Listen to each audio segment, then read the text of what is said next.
ஒரு குருவும் அவருடைய சீடர்களுடன் ஆற்றங்கரையோரம் கலகலப்பாக பேசிக்கொண்டே சென்றனர். ஒரு சீடன் கேட்டான், குருவே, பூர்வாசிரமத்தில் நீங்கள் ஒரு பெரிய போர் வீரராக இருந்ததாகவும் பல நாடுகளுக்கு பயணம் செய்து வெற்றி மேல் வெற்றிகளை குவித்ததாகவும் மூத்த சீடர்கள் பேசிக் கொண்டிருந்தார்கள். நிஜம்தானா? நிஜம்தான். ஆனால் அதெல்லாம் அந்த காலம். இப்போது நான் ஆயுதங்களை கைவிட்டு விட்டேன் என்றார் குரு. ஏன் குருவே? போர் தவறா? ஆயுதங்களே வேண்டாமா?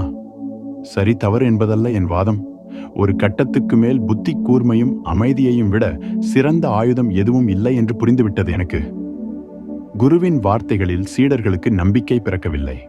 அவரை சோதித்து பார்த்துவிட முடிவு செய்து ஒரு திட்டம் போட்டனர். நாளை குரு தியானத்தில் இருக்கும்போது நாம் இருவரும் மறைந்திருந்து அவரை தாக்குவோம். அப்போது அவர் ஆயுதங்களை எடுக்காமல் நம்மை எப்படி சமாளிக்கிறார் என்று பார்ப்போம் என்று முடிவு செய்தனர். மறுநாள் வகுப்புகள் முடிந்ததும் குரு வழக்கம் போல தியானத்தில் ஆழ்ந்துவிட இந்த இரு சீடர்கள் மட்டும் ஓலைத்தட்டிகளுக்கு அப்பால் மறைந்து கொண்டனர். சில நிமிடங்கள் கழித்து இருவரும் மெல்ல வெளியில் வந்தனர். பேசி வைத்தபடி இருவரும் குருவின் மீது ஏக காலத்தில் இரு பக்கமிருந்தும் பாய்ந்தனர். குருமுகத்தில் எந்த சலனமும் இல்லை. அவர்கள் பக்கத்தில் நெருங்கும் வரை கண்மூடி அமைதியாக இருந்த குரு கடைசி வினாடியில் சற்று முன்னே வந்து குனிந்து கொண்டார். சீடர்கள் இருவரும் மடேர் என்று மோதிக்கொண்டு தரையில் விழுந்து உருண்டனர். எதுவும் நடக்காதது போல் தியானத்தை தொடர்ந்தார் குரு. குழப்பம் குருவே குழப்பம். புகழ்பெற்ற துறவி அவர். அவருக்கு ஏராளமான மாணவர்கள். ஒரு நாள் அந்த துறவியின் பழைய மாணவர் ஒருவர் அவரை பார்க்க வந்தார். பரஸ்பர விசாரிப்புகளுக்கு பிறகு, குருவே, எனக்கு ஒரு குழப்பம் என்று ஆரம்பித்தார் மாணவர். என்ன? நான் உங்களிடம் படித்த தியானத்தை முறையாகத்தான் பின்பற்றுகிறேன், கவனமாகத்தான் செய்கிறேன். அவை எனக்கு மிகுந்த மன அமைதியையும் புத்தி கூர்மையையும் தருகின்றன. அதை அனுபவபூர்வமாக உணர்கிறேன். மகிழ்ச்சி, மகிழ்ச்சி. இதில் என்ன குழப்பம்?